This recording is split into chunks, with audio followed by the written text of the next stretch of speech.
এই বসিস কি লিগা এই সোফায় বইলি এই তোর বাবার যোগ্যতা আছে এরকম সোফা কেনা আব্বু তুমি ওর সাথে এরকম বিহেভ করতেছো কেন? ও তোমাদের জামাই ভুলে গেছো? চুপ ওরে আমি জামাই বলে স্বীকার করি না তোমরা স্বীকার না করলে ও আমার জামাই। তুই আইছিস আমার বাড়িতে তোরে দাওয়াত দিছি আইছিস কি লিগা তুই এসেছিস এই ফকিনির বড় লইলি কি লিগা হ্যাঁ এই ছোট লোকের বাচ্চারা শোনো বাবাজি জি বাবা। তোমার জেলা খবর দিছি বুঝো না তোমার শালার বিয়ে তো তোমার কইলামই এখন ওই আমি তো সবকিছু করছি বাজার টাজার যেখানে যেতে লাগে সবকিছু ঠিক আছে এগুলো তোমার দায়িত্ব বুঝছো জি বাবা, আপনি চিন্তা করেন না, এই দায়িত্ব কিন্তু তোমার নিতে হইব আমি তো বুড়া মানুষ জি জি আর ওই যে ফকিনি বলে একটা আছে তোমার ভাইরা জি, ওরা তুমি জানাই নাই এই ছোট লোকের বাচ্চারে কারণ জানাই তো লাভ নাই ভালো কাজ করছেন। ঠিক আছে ওরা জানাই বলার কোনো লাভ আছে মূর্খের বাচ্চারে শুনুন বাবা, একটা কথা বলি আমি, আপনার ওই যে ছোট মেয়ের জামাই যদি এখানে আসে তাহলে কিন্তু আমি এখানে থাকবো না বাবা, আমি কিন্তু চলে যাবো। আপনি তো আমার লেবের সম্পর্কে জানেন, আমি কোন বংশের ছেলে, আমার কিন্তু একটা মান সম্মান আছে।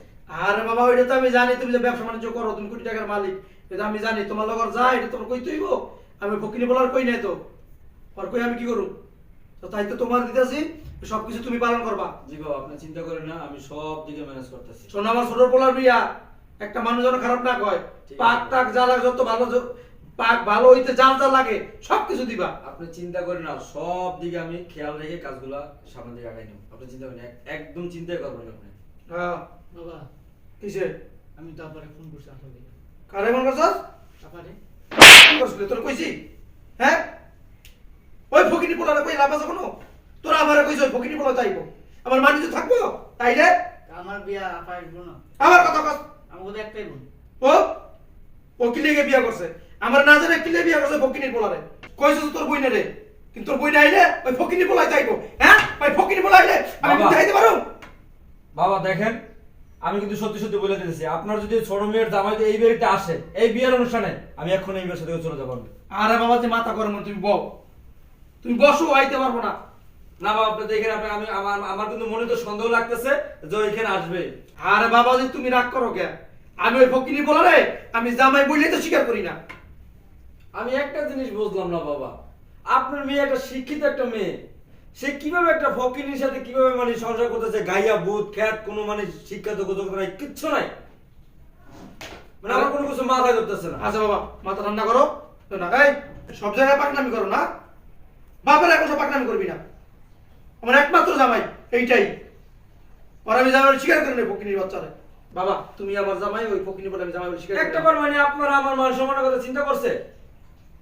আচ্ছা ঠিক আছে বাবা কাহিনী করো ওই খাসির দোকানে যাও বাবা আমি খাসির দোকানে ফোন দিয়ে বলে দিছি ওরা মাংস নিয়ে আসতেছে। গরু গোস্ত দোকান কইছো সব জায়গায় বলে দিছি বাবা। সবাই বলছো তো জি জি, তো ঘি ঘি আনতে কইছো সব ম্যানেজ করা শেষ, আমি শুধু নিয়ে আসবে বাসায়। আচ্ছা ঠিক আছে আবার কে আইলো এই দেখতে কে আইছে যাস না কে আইলো আবার দুলাভাই আসেন আসেন আপা আসসালামু আলাইকুম আব্বু, ভালো আছো? তুই দেখি ধরো ধরো ধরো বসো, তুমি বসো।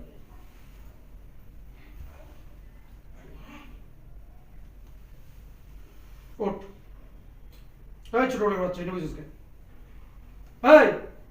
এই সোফা বুঝিস কি লিগা তোর 14 গোষ্ঠী ক্ষমতা আছে সোফা কেনার হ্যাঁ এই ফকিনির পোলা তোর শরীরে নোংরা গন্ধ আইতাছে দূরে সর এই তোর আইতে কইছে কে বাবা তুমি এরকম করতেছো? এই চুপ থাক একদম চুপ থাকবি তোর দাওয়াত দিছি আমি এই কে হাইয়া তোর লজ্জা শরম নাই বাবা ও হ্যাঁ? আসতে চায় না, আমি ওরে জোর করে নিয়ে আসছি।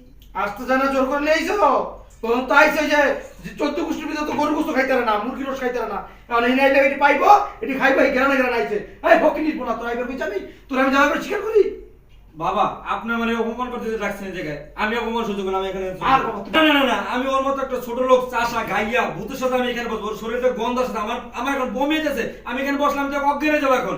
না না না না না বাবা, বাবা, বাবা। সি সি সি সি বাবা আমি দেখতাম দুলা ভাই আপনি কিন্তু রীতিমতো আমার জামাইটা অনেক অপমান করতেছেন, এটা কিন্তু ঠিক না। এই চুপ থাক এনে ব তোমাদের অপমান আছে, তোমাদের মান সম্মান থাকলে না তোমাদের মান সম্মান হবে, তুমি একটা গাইয়া ভূতের সাথে মানে সম্পর্ক করে বিয়ে বাবা, করছো, বাবা, বাবা। আবার কথা বলতেছো। বাবা তুমি আমার জামাই তুমি আমার সব তুমি আমার জামাই তুমি আমার পোলা এই ফকিনি পোলা আমি জামাই বলে স্বীকার করি এই আমার জামাই মুখে তর্ক করছিস তুই হ্যাঁ তোর জামাই কই আর আমার এই জামাই কই হ্যাঁ এই ফকিনি পোলা আইসিস গলিয়া এই না আইছিস কি লিগা? জি আব্বা আসলে আমি আইতে চাই নাই, আপনাদের মেয়ে আমাকে জোর করে নিয়ে আসলো যে তোমার শালার বিয়া, তুমি যাইবা না একটা কথা। তোর শালার বিয়া তোর তো না, হ্যাঁ? তোর আমি কইছি তোর দাওয়াত দিছি, হ্যাঁ? তুই যখন আইছস আমার এই আত্মীয় স্বজন যারা আছে এরা যদি জানে যে তুই আমার জামাই, মেয়ের জামাই, আমার মানুষ থাকবো? হ্যাঁ, আমার এই জামাই নিয়ে গর্ব করি আমি। দেখেন আপা মানুষ মতো অর্ধেক ডুবেছে রাস্তায়, কারণ গেট থেকে যখন আসছে তখন দেখছে যে মানুষ জিজ্ঞেস করছে না কার বাড়ি যাবে তুমি, তো কইছে জমকের বাড়ি যাবো, তো মানুষ মতো ঘুমিয়ে গেছে। বাবা বাবা চুপ থাকো। এই ফকিনি বলা, এই যে রাস্তা দিয়ে আইছস মানুষ দেখে না, জিজ্ঞাসা করো নাই? এই খেত এটি কি আনছস? এটি কি লইছিস? এটি কি? আব্বা এটা আমাদের গাছের লাভ, তো চিন্তা করলাম যে আপনারা তো শহরে থাকেন, এখন তত্ত্বাদা জিনিস তো খাইতে পার না, এই জন্য নিয়ে আসলাম আপনাদের জন্য। তুই আনবি আর আমি খামু, তুই ভাবলি কি কইরা? এই ফকিনির বলা, চাষা বাচ্চা চাষা, তুই কি লেগে ভাবলি? তুই ভাবলি আমি খামু এটি? তুই যদি আনছস এটি আমার কামার সাথে কাজ করে না যে মাইয়া, এই মেয়েরাও খায় না, এরাও খায় না, এটা কুত্তার দিয়ে গায়, কুত্তার দিয়ে গায়। যা ফকিনির বলা, এই তুই চুপ থাক। তোমরা তো সবসময় ভালো মন্দ খাও, তাই আমার জামাই অনেক শখ করে এগুলো নিয়ে আইছে। ওরে এরকম করে অপমান করো না। বাবা আমি এখানে আর এক সেকেন্ড সময় থাকবো না, বাবা, আমার আমার এখন দম বলতেছে, এইসব কথাবার্তা আমি নিতে পারতাছি না, মানে আমার এত খারাপ লাগছে আমি এখন চলে বাবা বাবা যাবো। খেতে দিছে বাবা বাবা বাবা। এই ফকিনির বলা, তো থই তো থই তো উড়া, উড়া উড়া উড়া। এই এটা কি? এটা কি আনছস? কাগজ ভুলে আইছস না? নাট্য বস্তা নিয়ে আসছে, কয়দিনের মনে আসছে জিজ্ঞেস করেন না। বাইরে বাবা দেখেন অনেক শখ করে আপনাদের জন্য এগুলো নিয়ে এসেছিলাম, আমি গ্রামে তাই না। শখ শখ ফকিনির বলা, তো বাইরে বাইরে। দেখো আমি তোমাকে বারবার বলছিলাম যে আমি ওইখানে যাবো না, আমি ওইখানে যাবো না, তারা আমাকে অপমান করবো। দেখো আমার কথা তো তুমি শুনলা না, এই আমাকে অপমান করার জন্য নিয়ে এসে এখানে। এই তোর কি করব? তোরে কি করব? তোর চুমা দিব, চুমা দিব তোরে। রাখো বাবা, হ্যাঁ? অনেক বলছো। এইখানে যখন থেকে আসছি তোমাদের অনেকক্ষণ ধরে অনেক বক বক শুনতেছি। আর না, আমার জামাই আসতে চাই নাই, আমি অনেক জোর করে তাকে নিয়ে আসছি তোমাদের এইগুলো দেখার জন্য। আমি বলছিলাম যে যা হয়েছে হয়েছে, আমার বাবা সবকিছু ভুলে যাবো, আমার বাবা একজন মানুষ, আমার বাবা ভালো মানুষ। কিন্তু তুমি যে এইরকম বাবা আমি কখনো কল্পনা করতে পারিনি। আর তুমি কারে ছোট লোক বলতেছো, কারে গরিব বলতেছো? তুমি কি জানো ওর সম্পর্কে? তুমি কি কোনো কিছু জানো? তোমরা জানি। জানি আমরা সবই তোর জামার সব- না না আমি একটু বলি বাবা, আমি জানি যে তুমি কার সাথে পালিয়ে যে বিয়ে করছো, মানে তাদের কি আছে না তোর পোশাকে দেখলে বোঝা যায়, মানে তার শরীরে এত পরিমাণ গন্ধ আছে, পুরো ফেরার গন্ধে মানে মুগ্ধ হয়ে গেছে। এই শোনেন। কি কইরেছস? এই খারাপ, এটা কি কইরেছস তুই? হুম। হ্যাঁ, এটা কি কইরা তুই আমার বাইতে আইছস, আবার আমার রাস্তা দিয়ে আইছস? আরে কয়জন জানি দেখছে রে, কত মানুষ দেখছে। এই কইছস নি আমার জামাই, তুই কইছস মেয়ের জামাই কইছস কার কাছে? না বললে কি বাসায় এমনি এমনি চিনছে, মানুষ জিজ্ঞেস করছে না? আমি আর রাস্তায় কেমন নামু? আমি যখন রাস্তায় নামু মানুষকে কি হবো? আপনাদের ওই জামারে দেখলাম গাট্টি কুটি লইয়া, কদু লইয়া, লাউ লইয়া, গাট্টি লইয়া আর ঢাকা শহর আইছে। হ্যাঁ, এই দিলে বাইরা, তোর বাইরে দিলে বাইরা, ফকিনি বলা তো দিলে বাইরে দিলে বাইরা, বাইরা বাইরা বাইরা বাইরে থাকলি যা যা। কোনদিন এই ফকিনির পড়া লইয়া আমার বাড়ি 30 মানা আবি না। এ বাইরা, বুঝছি জামাই ও এমনি বেরিব না, ওর গাটা ধাক্কা দিয়া একদম রাস্তা ফেলাই দিব। আমি ওর শরীরে হাত দিতে পারবো না বাবা, যাও। বাড়িটা আমার কাছে দেন, সারে না দেখি। বাইরে বাইরে বাইরে বেরো বেরো বের, রাস্তা কেটে ধর, এটি ধর ধর, আমি তুমি গাড়িতে বেরো, বাইরে দে, বাইরে বাইরে রাখেন, বাইরে রাখেন। আবার রাখবো কি আবার? আচ্ছা আব্বা, আপনি আমাকে জামাই বলে স্বীকার করেন আর না করেন, তাও তো আমি আপনার মেয়ে জামাই। তোরা আমি স্বীকার করি না। আচ্ছা শোনেন, ফকিনি আমার জামাই না, এই যে কোটিপতি এটা আমার জামাই। হইতে পারি আমি ফকিন্নি, হইতে পারি আমি কৃষক, হইতে পারি আমি কামলা, আমি গাইয়া ভূত, আমি একজন চাষি, আমি গর্ব করে বলি যে আমি একজন চাষি। শোনেন, সুটকুট পড়লেই মানুষ হওয়া যায় না। আর দুলাভাই, এই যে দুলাভাই এদিক তাকান, এই শরীরে হাত দিবে না তুমি আমার। দামি টাই কোট জামা কাপড় ফিরলেই। এই তুমি আমার জামাই লাভ দিও না, এই নোংরা দিয়া আমার জামাই লাভ দিতেছো তুমি। আচ্ছা আব্বা, আমার একটা আমি আমি আপনার এখানে থাকতে আসিনি, খাইতে আসিনি, আমি একটা কথা বলবো, আমি একটা কথা বলে চলে যাবো। এই যে দুলাভাই, আপনার তো অনেক অপমান করছেন। আচ্ছা আব্বা, এইটাও আপনার মেয়ে জামাই, আমিও আপনার মেয়ে জামাই, আমি স্বীকার করি না। তাহলে কি এটা আপনার সৎ মেয়ে? ও যেদিন পলাই গেছে ঘর আমি তেজ্য করে দিছি। আচ্ছা শোনেন, ওর সমস্যা, ও একজন কৃষককে বিয়ে করছে, এই তো আমি আপনার এই জামাই মতো বড় সরকারি চাকরি করতে পারি না, ঘুষ খেতে পারি না, এটাই আমার অপরাধ, এই তো। এই কথা মুখে লাগাম দিয়ে বলো তুমি। এই জামাই চুপ থাকো তুমি। শোনেন, আমি এখানে আইছিলাম, আপনার কিন্তু আমাকে দাওয়াত দেন নাই, দাওয়াত ছাড়া আইছিলাম। আপনার মেয়ে আমাকে জোর করে নিয়ে আইছে যে আমার ছোট ভাইয়ের বিয়ে, যে আমার শালা, তার বিয়ে, আমার শালা আমাকে ফোন দিছিল। আপনারা ফ্যামিলির কেউ আমার সাথে যোগাযোগ করেন না, ও শুধু মাঝে মাঝে আমার সাথে কথা বলে। তো অনেক আবদার করে বলছে যে দুলা ভাই আপনি আসেন, কোনো কিছু হবে না। আমি কিন্তু আসতে চাইনি। আমি আপনার মেয়েকে বলছিলাম যে আমি গেলে আমাকে ওইখানে অপমান করবে সবাই। তো শোনেন, এতদিন আপনারা তো আমার জানছেন, আমার বিষয়ে শুনছেন যে আমি একজন কৃষক, গ্রামের একজন চাষা, এটাই তো। তো শোনেন, আমি একজন কৃষক, একজন চাষা, ঠিক আছে, কিন্তু আমার 130 বিঘা জমি আছে যেখানে আমি এরকম সবজি চাষ করি। আমার 100টা মাছের খামার আছে যেখানে আমি মাছ চাষ করি।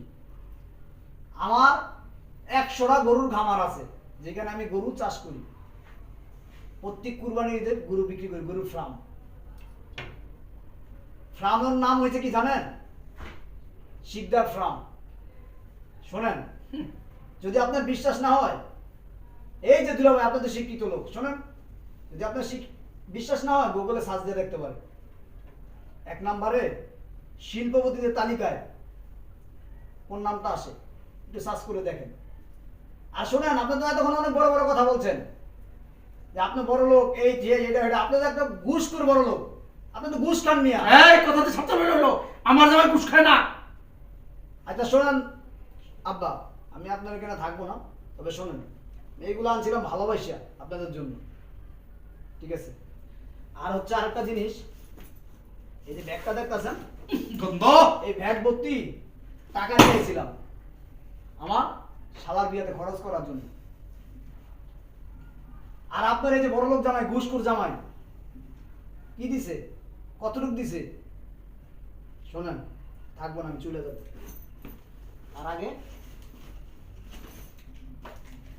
এই কৃষক শোনেন, আমি তো একজন কৃষক, একজন কামলা। দুলা ভাই এদিক তাকান, এই যে টাকা, এগুলো আমার ঘামের টাকা, পরিশ্রমের টাকা, আপনার মতো ঘুষের টাকা না, বুঝছেন? আমি এই টাকাগুলা নিয়েছিলাম যে আমার শালার বিয়াতে খরচ করবো, তার বউরে কিছু গিফট দিমু, তারে কিছু গিফট দিমু, বা তার অনুষ্ঠানের কিছু অংশীদার হম খরচের। আপনারা তো আমার সেই সুযোগ দিলেন না, আমি তা বড় আশা করে নিয়েছিলাম। তবে আমি এই টাকাগুলা আপনাদের দিয়ে গেলাম, আপনারা আমার শালার অনুষ্ঠানে খরচ করবেন, ভাঙবেন। ধরেন বাবা, ধরেন, এটা আমার কমবে না। শোনেন বাবা, এরকম টাকা আমার স্টোর রুমে বস্তায় বস্তায় স্টক আছে, বুঝছেন? আর আপনারা আমারে ভাবছেন আমি একজন কৃষক। হ্যাঁ, আমি কৃষক, তবে আমার যেই পরিমাণ বছরে আয় হয়, আমি চাইলে মাসে একটা করে বিল্ডিং করতে পারি, করি না, বুঝছেন না? এত ফুটানি দেয়, এত সুটকুট বিন্দা লাভ কি? যাক, অনেক কথা বইলা বলাইছি, যদি বেদবি হয় মাফ করে দিবেন। আর এই টাকাগুলো রাখেন, ওর বিয়ায় ওর বউরে কিছু দিবেন, ওরে কিছু দিবেন। আসি, আসসালামু আলাইকুম। চলো বাবাজি, আমি ভুলে গেছি, তুমি থাকো। রাখো, তোমরা আর কোনো কিছু বইলো না। আর দুলা ভাই, হ্যাঁ, ও হয়তো আপনার মতো শার্ট কোট টাই পরতে পারে না, আপনার মতো সরকারি চাকরি করে না, ওর শরীরে ঘামের গন্ধ, ও গেঞ্জি লুঙ্গি পরে থাকে, স্বাভাবিকভাবে থাকে। তার মানে এই না যে ও ছোট লোক, গাইয়া, ও গ্রামে থাকে, ওর শরীরে ঘামের গন্ধ, ও চাষ করে। আর শোনেন, ও যদি চাষ না করতো, ওরা যদি চাষি না হতো, চাষিরা যদি পৃথিবীতে না থাকতো, তাহলে আপনাদের মতো ধনীরা না পেটে এক মুঠো ভাতও দিতে পারতো না। বুঝছেন নাই? আপনি মানুষ চিন্তা ভুল করছেন।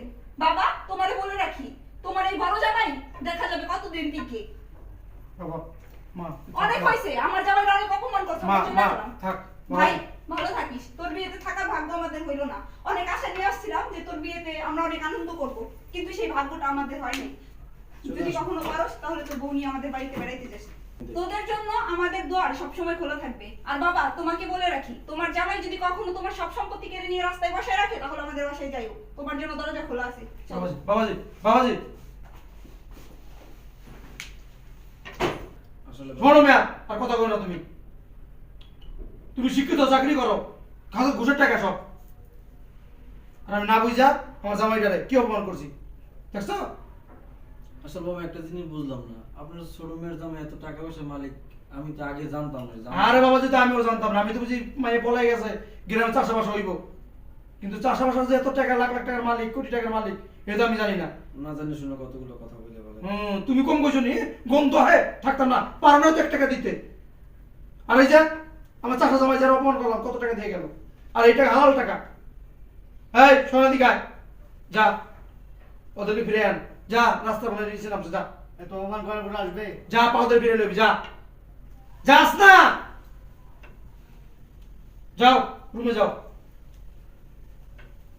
কি কাজটা করলাম আসলে, ওকে না বুঝিয়া কোনো কথা বলতে নেই। মানুষের পোশাক আশাক দেখে বিচার করা যায় না। মানুষের মেন পরিচয় হচ্ছে সেই মানুষের মানুষ। আমার ভুলে গেছে, আর কত কষ্টটা পাইছে।